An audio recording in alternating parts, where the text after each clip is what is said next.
اللہ کا حکم ہوا، جنت سے اتر جاؤ، تم آپس میں ایک دوسرے کے دشمن ہوگے اور تمہارے واسطے زمین میں رہنے کی جگہ ہے اور ایک وقت تک نفع حاصل کرنا ہے۔ تم وہیں زندگی بسر کرو گے اور وہیں مرو گے اور وہیں سے دوبارہ نکالے جاؤ گے۔ اور اس سے قبل ہم نے آدم سے ایک عہد لیا تھا مگر وہ بھول گئے اور ہم نے ان میں کوئی عزم نہیں پایا۔ اور جب ہم نے فرشتوں سے کہا آدم کو سجدہ کرو تو ابلیس کے سوا سب نے سجدہ کیا، اس نے صاف انکار کر دیا۔ تو ہم نے کہا اے آدم، یہ تیرا اور تیری بیوی کا دشمن ہے، خیال رکھنا ایسا نہ ہو وہ تم دونوں کو جنت سے نکلوا دے اور تو مصیبت میں پڑ جائے۔ یہاں تو تجھے یہ آرام ہے کہ نہ تو بھوکا ہوتا ہے اور نہ ننگا، اور نہ تو یہاں پیاسا ہوتا ہے اور نہ دھوپ سے تکلیف اٹھاتا ہے۔ لیکن شیطان نے اسے وسوسے میں ڈال دیا، کہنے لگا میں آپ کو دائمی زندگی کے درخت اور وہ بادشاہت بتلاؤں جو کبھی پرانی نہ ہو۔ چنانچہ ان دونوں نے اس درخت سے کھایا، پس ان کے ستر کھل گئے اور وہ بہشت کے پتے اپنے اوپر چپکانے لگے۔ آدم نے اپنے رب کی نافرمانی کی، پس بہک گیا۔ پھر اس کے رب نے نوازا، اس کی طرف توجہ فرمائی اور اس کی رہنمائی کی۔ حکم ہوا تم دونوں یہاں سے اتر جاؤ، تم آپس میں ایک دوسرے کے دشمن ہو۔ اب تمہارے پاس جب کبھی میری طرف سے ہدایت پہنچے تو جو میری ہدایت کی پیروی کرے نہ تو وہ بہکے گا نہ تکلیف میں پڑے گا، ہاں جو میری یاد سے روگردانی کرے گا اس کی زندگی تنگی میں رہے گی اور بروز قیامت ہم اسے اندھا کر کے اٹھائیں گے۔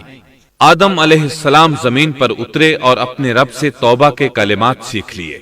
وہ کلمات یہ ہیں: ربنا ظلمنا انفسنا وان لم تغفر لنا وترحمنا لنكونن من الخاسرین۔ اے ہمارے رب، ہم نے اپنا نقصان کیا اور اگر تو نے ہم پر مغفرت و رحمت نہ فرمائی تو ہم خسارہ اٹھانے والوں میں سے ہو جائیں گے۔ آدم علیہ السلام زمین پر اترے اور ان کے ساتھ حوا علیہ السلام بھی اتری اور ان کے ساتھ ہی ابلیس کو بھی اتارا گیا۔ یہ کس جگہ پر اترے اس بارے میں اختلاف پایا جاتا ہے، لیکن ابن عباس رضی اللہ عنہ کی بات راجح محسوس ہوتی ہے کہ آدم علیہ السلام کو ہند میں اور حوا علیہ السلام کو جدے میں اتارا گیا۔ جب آدم علیہ السلام اتر آئے تو حوا علیہ السلام کی تلاش شروع کر دی، زمین میں ان کی تلاش میں سرگرداں ہوئے۔ آخر کار میدان عرفات میں دونوں کی ملاقات ہو گئی۔ چونکہ میدان عرفات میں دونوں نے ایک دوسرے کی معرفت حاصل کی تھی اور ان کا آپس میں تعارف ہوا تھا، لہٰذا اسی مناسبت سے اس میدان کا نام عرفات مشہور ہو گیا۔ پھر اللہ تعالیٰ نے زمین کے اندر انسانوں کو پھیلانا شروع کیا اور زمین کو مردوں اور عورتوں سے آباد کر دیا۔ امام طبری رحمت اللہ علیہ بیان کرتے ہیں کہ حوا علیہ السلام نے آدم علیہ السلام کے لیے 20 ولادتوں میں 40 بچوں کو جنم دیا۔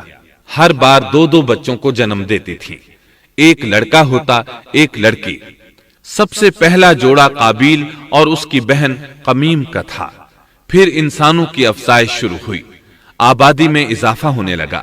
اللہ نے آدم علیہ السلام ہی کو ان کا نبی متعین کر دیا، وہ انہیں دین سکھاتے رہے۔ اس وقت تمام لوگ موحد تھے، خالص توحید کو اپنانے والے تھے، یعنی کان الناس امۃ واحدہ، تمام لوگ ایک ہی امت کے تھے، ان میں شرک کا شائبہ بھی نہ تھا۔ ابن جریر اور ابن کثیر رحمہم اللہ نے ابو موسیٰ اشعری رضی اللہ عنہ کی روایت بیان کی ہے، اللہ نے جب آدم علیہ السلام کو جنت سے زمین پر اتارا تو انہیں ہر چیز کی کاریگری اور صنعت کا علم تھا۔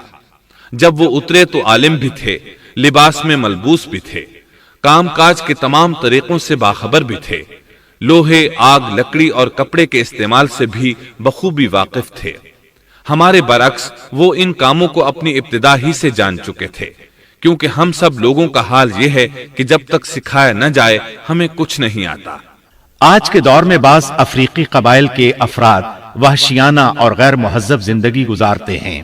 علماء کا کہنا ہے کہ یہ لوگ زمین پر رہنے والوں میں سے گمراہ ترین انسان ہیں۔ انہوں نے